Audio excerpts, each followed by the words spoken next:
안녕하세요, 여러분. 혹시 수천 년 전의 오래된 철학이 최첨단 기술의 미래를 완전히 바꿀 수 있다면 어떨 것 같으세요?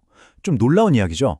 오늘은 고대 동양의 지혜, 바로 도교 사상 속에서 지속 가능한 기술의 해답을 한번 찾아보는 아주 흥미로운 여정을 떠나볼까 합니다.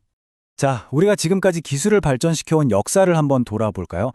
뭐랄까, 거의 대부분 이 피라미드 그림 같았어요. 인간이 맨 꼭대기에 서서 자연을 정복하고 통제하는 그런 이야기였죠. 자연은 그저 우리가 마음대로 파내고 쓸 수 있는 자원, 그 이상도 이하도 아니었고요. 근데 정말 이게 맞는 걸까요? 여기서 교교는요, 이 피라미드를 그냥 통째로 뒤집어 버립니다. 인간은 자연의 주인이 아니야. 이 거대한 순환의 아주 작은 일부일 뿐이야. 라고 말하는 거죠. 정복이 아니라 공존, 통제가 아니라 순응.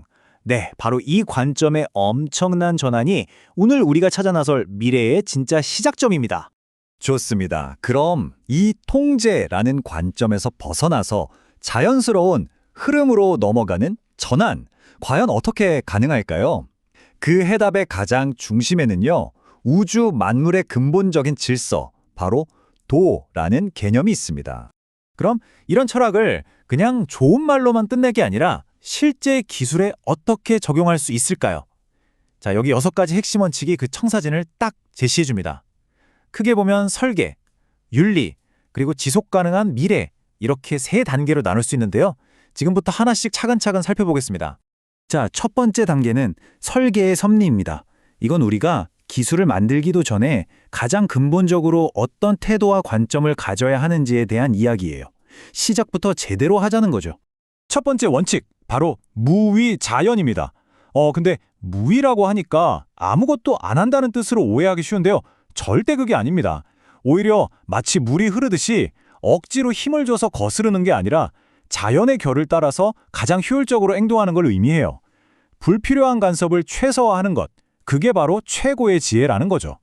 이 무위자연이라는 멋진 철학, 현대 기술에서는 어떻게 구현되고 있을까요? 대표적인 게 바로 생체 모방공학입니다. 우리가 연꽃잎을 억지로 박박 닦는 대신에 그 구조를 그대로 본떠서 스스로 깨끗해지는 표면을 만든 것처럼요.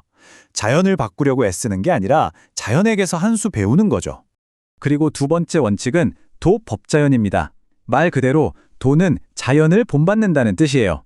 이게 무슨 말이냐면 자연은 우리가 극복해야 할 대상이 아니라 우리가 따라 배워야 할 가장 위대한 스승이라는 겁니다. 기술이란 게 자연의 법칙을 거스르는 게 아니라 그 법칙 안에서 정답을 찾아야 한다는 거죠.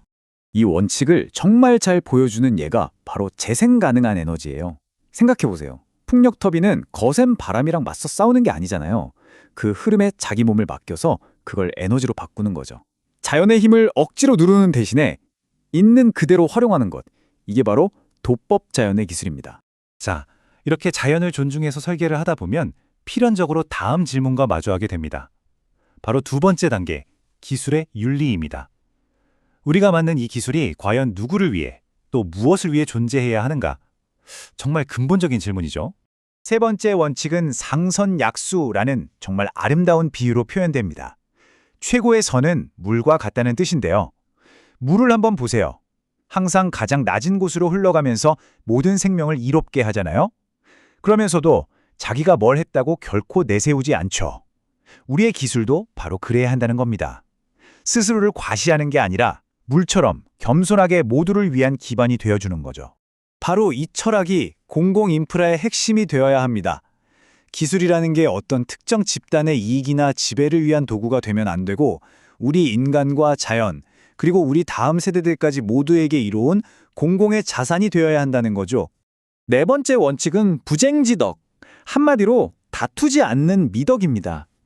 기술 개발을 누군가를 이기고 밟고 올라서는 제로섬 게임으로 보지 말자는 거예요. 그 대신 우리 모두가 함께 이길 수 있는 길을 찾자는 생각인 거죠.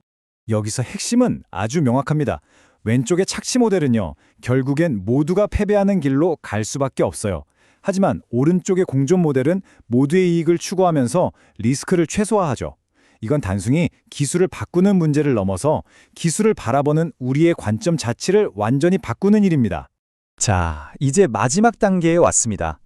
좋은 설계와 올바른 윤리가 딱 만났을 때 우리는 비로소 진짜 지속 가능한 미래를 그려볼 수 있게 됩니다.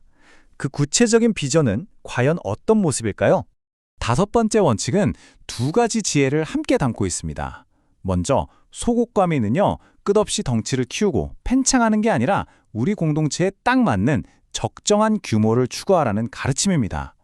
그리고 복귀 본질은 불필요하게 복잡한 것들에서 벗어나서 가장 단순한 본질로 돌아가자는 의미를 담고 있죠. 근데 정말 놀라운 건요, 이 수천 년 전의 지혜가 오늘날 가장 혁신적인 아이디어들과 정확히 맞닿아 있다는 겁니다.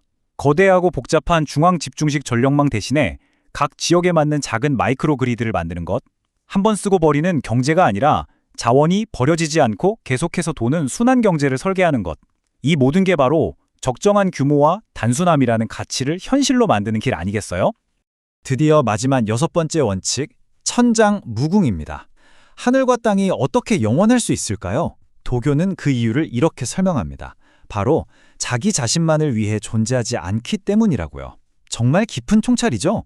진정한 지속 가능성은 나라는 좁은 시야를 넘어서 전체 생태계를 위하는 마음에서 시작된다는 뜻입니다. 한번 상상해 보세요. 여기 우리의 기술이라는 작은 톱니바퀴가 있습니다. 이 톱니는 혼자서 쌩쌩 돌아가는 게 아니라 지구 생태계라는 어마어마하게 큰 톱니바퀴와 정확히 맞물려서 돌아가야 합니다. 지금 당장의 성과가 아니라 수만 년을 이어가는 자연의 시간에 우리의 기술을 맞춰야 한다는, 와, 정말 거대한 비전이죠. 자, 이렇게 지금까지 살펴본 6가지 원칙들이 하나로 모여서 거대한 그림을 완성합니다. 그게 바로 위대한 기술의 길입니다. 이건 그냥 몇 가지 규칙을 나열한 게 아니에요. 기술을 바라보는 우리의 방식을 근본적으로 바꾸는 완전히 새로운 패러다임인 셈이죠. 이 표를 보면 우리가 앞으로 넘어가야 할 거대한 변화가 한눈에 보입니다. 핵심은 간단해요. 지배에서 조화로, 성장에서 지속으로, 복잡함에서 단순함으로, 그리고 현재 중심에서 미래를 위한 설계로 나아가는 겁니다. 이것이 바로 도교 철학이 우리에게 제시하는 기술의 새로운 방향입니다. 위대한 기술은 다투지 않습니다. 기술의 궁극적인 진보란 자연을 찍어 누르고 압도하는 것이 아니라 자연과 완벽하게 하나가 되는 것이죠. 어쩌면 수천 년 전의 이 깊은 지혜가 바로 지금 이 순간 우리에게 가장 절실하게 필요한 미래 설계도일지도 모릅니다.